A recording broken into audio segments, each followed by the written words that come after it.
I said, if you want to get self-esteem issues, photograph performers. I was rocking in my shower. I'm like, I'm not pretty enough, but it's okay. I can take a photo or two. So everyone is seeking attention, which means that, in fact, if you ask any company in the world, what do you need more of? They're going to say content. Wouldn't you agree? Even if you're an individual, if you want to make it with a hobby or something, we need content. About 15 years ago, I had the hindsight to actually produce behind-the-scenes videos of me working 15 years ago. But guess what? How I started? With an 8mm tape. Like those little 8mm tapes that you put in on a tripod over my shoulder. I'm going to show you now a bad example. When I say bad example, a poor quality version of what I wish I had at least 4K today. So this is me photographing a wedding. And you can see how the quality is not that great, the way it's artifacting at the edges. It's not that sharp on the couple. But again, I think that people want a glimpse into people's lives. We want to see what happens. This is a good example of what I told you about, the 5 steps to a great photograph. Light number 1, location is the reflection of the front of the car. Then I pose them. There's no emotion yet. I get my camera right, my composition, and then I said, I want you to pretend like you enjoy kissing your wife. And finally he woke up and she started laughing. But it doesn't matter how we got there, the fact is we got there.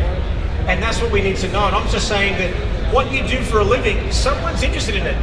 Don't be shy about what you do, whether it's personal, whether you want to inspire people, whether it's your cute puppies. In fact, I consume videos of cute puppies more than anything else because it makes me happy. So you do what you want to do, but all I'm saying is there's a better way to get there. Now we're producing an educational course at the moment, and like this particular shot was a screen grab. Now, I didn't get a still shot of me. This was me in between saying something. As you can hear and see, I speak very fast because I want to get my message across in a short amount of time.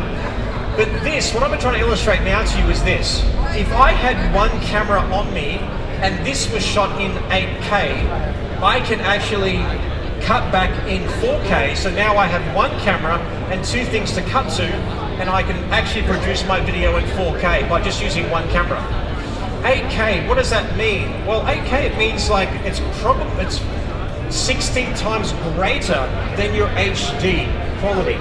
So if you can actually produce that, why wouldn't you? So when I talk about future-proofing the quality of what you do, you should be at a minimum actually filming or shooting your work at 4K. We'll talk more about that in a moment. Now, if you were looking at this image on social media, I think you'd look at it for a split second. You'd think it's pretty, it's nice, it's a nice image of a girl, fantastic. But if I was to be able to do something like this to it, watch this. So I de-etched it out and we created this depth and movement, you would probably stop and stare at that a little bit, would you not? So what we're doing is, like I said to you, we're all seeking people's attention. In life and in business and in commerce, as I said, we want to be seen and heard. At least see and hear me first. Hopefully you don't just hear me, you listen as well. Now, I'm basically getting at is you also can't ignore video. Video can be very intimidating for people, but all you have to do sometimes is flick the switch to your video dial, whatever your device is, hopefully a Nikon camera system, and you're able to do it. This particular effect was done in post-production, but it's amazing how you can convert a 2D image into something 3D. Now I want to show you a particular effect that can be done in camera with the camera systems that we have available. So the Nikon Z9, Nikon's flagship camera, now has a firmware update and a feature that does this. You can basically, in camera, without moving your zoom on your lens, you're digitally zooming beautifully smooth in camera. So, and it may seem very elementary, I think, well, that's pretty simple, but this, I don't think, to my knowledge, there's another camera system that does this in camera. Let me explain. So I've actually composed this image. At the moment, the camera is shooting 8K at its widest. As it zooms up, it's actually ending up at 4K, but because it has the 8K capability, although you're digitally zooming, I can do that motion in camera with a click of a button and end up with a 4K video. So let's talk a bit more about video.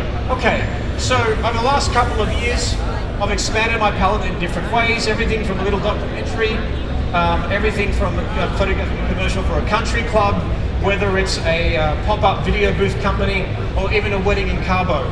All of these things require content and movement. Yes, stills are my absolute passion. Certainly, there's a certain thing that still photographs just bring across, but you can't get motion, movement, and sound, obviously, with a photograph. That brings me to showing you Ashley Amber. She's an incredible country singer in Nashville. She used to live here in Vegas, and we did several music videos. So the current Nikon Z6 II and Z7 II, these were done with those cameras. So Nikon Z6 and Z7. This one was done in the studio, beautiful continuous lighting. This was done in a recording studio using an acoustic video. That was done in the desert here, which was really, really fun to do. So about 45 minutes out of the actual city, you'll get that. And over here in the bottom right, not indifferent to the actual footage that you're seeing onto my left, your right, we created a virtual world. So in a moment, you'll see her running on an aeroplane. That's not real. She was actually running on a treadmill that was painted, spray painted green. She was on a green screen. And then we can create scale and movement and create something pretty incredible. So then Nikon's flagship camera, the Nikon Z9, came out, and I was very, very excited to be commissioned to actually produce the first 8K music video. So if you look at this, if you look at the entire frame, let's liken that ratio to 8K. If I show you what 4K is just with one camera and one camera angle, I get 2 cuts. My end result is 4K. I'm saying that I wish there was 4K at least back then, because I look at my content I created way back in the day, and now I don't have it. We are living in the future. Look around you, 2023. There is no excuse we should be shooting at least 4K with our videos if you want your content to look good for years to come.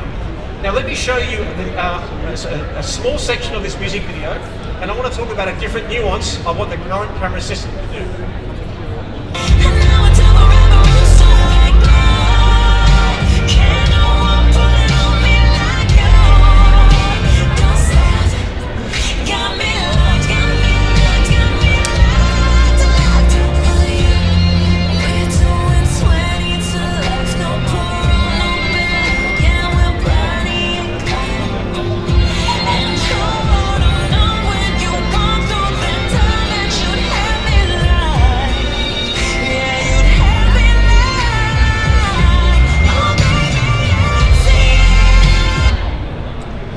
Okay, so I want to talk about some nuances that you may or may not have noticed in this particular footage.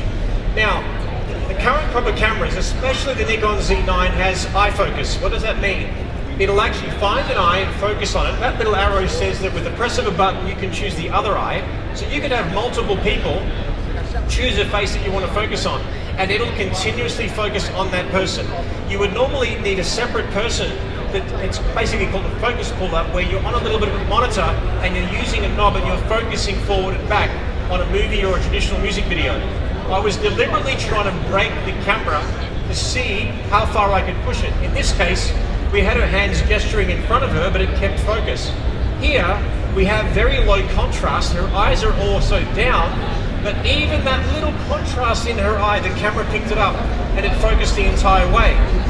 You've obviously seen sliders. I'm assuming you actually know what a slider is, where the camera goes left and right and pans left and right. Now this one, we call it a keyframe. I wanted the camera to start here, keyframe 1, and I wanted to end up on this side, so I've got 2 keyframes. So I start here, I used eye focus, didn't even worry about it when I was actually filming this. Started here and it ended up on this side, and it kept focus the entire time.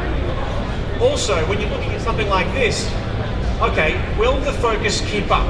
Can the focus stay on the eye, and as I'm actually going on a slider and panning sort of left and right, will I be able to keep that focus in line? Well, of course I did. You saw it in the video. So it follows the line, and then of course once you color grade it as well, then you've got a beautiful image, and the files out of the Nikon camera system, I believe, are second to none. There's some incredible technology out there, but I believe that the Nikon camera system, undisputed, has the best file out of camera. That leads me to the end of this presentation, which I want to show you a really cool performer video, but basically being able to film these guys in still photography and let the camera do the heavy lifting with the focus is incredible. Focusing on her and having these bars going left and right across her and still keeping focus is incredible. Also, this image, having her in the peak of flight and having some fun, and shooting 20 frames a second, and then I can literally just have a look at all the shots and just pick my favorite one rather than just hoping for the best. Then we have Luca, breakdancer, who's absolutely incredible, probably the best breakdancer in the world. And then what you're about to see is me photographing 120 frames in a second. I want you to picture that. In the time it takes me to finish this sentence, I could have taken about 5,000 shots. Watch this. The camera keeps up with focus, him doing the helicopter, and you see the numbers go down.